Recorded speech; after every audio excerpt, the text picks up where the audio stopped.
Hi everyone, welcome to today's KTVA Weather Lab activity.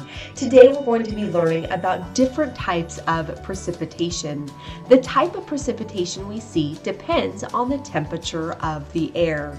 Now often in Alaska, our precipitation starts out as snow, but when the air is above 32 degrees, those snowflakes are forced to melt. They turn to liquid water, which stays as rain so long as the air is above 32 degrees. All the way to the ground, we will see rain all the way down to the surface. Another type of precipitation we see starts out as snow, melts, turning to rain, but then at the ground, if the temperature is below 32 degrees, just right at the surface, those raindrops are going to freeze as soon as they touch the ground.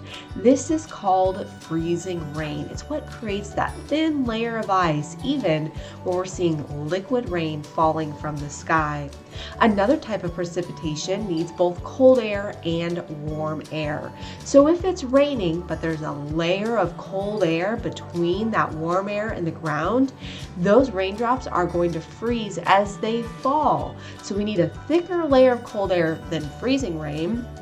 But what happens is those raindrops freeze as they fall and turn into frozen raindrops, little balls of ice as they come down to the ground. Now, a fourth type of precipitation is what happens when it's below 32 degrees or close to it, from the cloud all the way to the ground. Of course, this is what we call snow, but that entire column of air has to be cold. You can't have any air that is significantly above that 32-degree mark.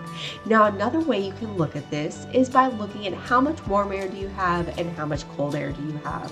On one extreme end, if the air is all above 32 degrees, we get rain. The opposite, when temperatures are below 32 degrees, we get snow. But again, you can get freezing rain if you have just a very thin layer of cold air at the surface, or you can get sleet if you have a larger layer of cold air between the surface and about halfway up through the column of air. So again, different types of precipitation. Now you may be thinking, but how do we get hail? Well, to get hail, you need an entirely different process. You need a lot of warm air at the surface that rises. When the raindrops fall or little particles of ice try and fall out of the cloud, they can't get to the ground because that warm air keeps pushing them back up into the cloud.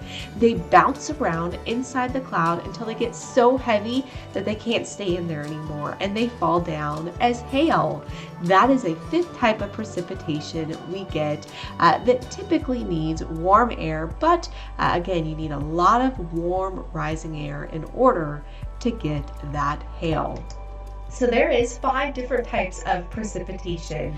Continue the activity guide provided here at KTVA.com and make sure you do the final experiment where you can make freezing rain in your own home. Make sure to take pictures and videos of you doing your experiments and activities and share them with us at weather@ktva.com. Have fun!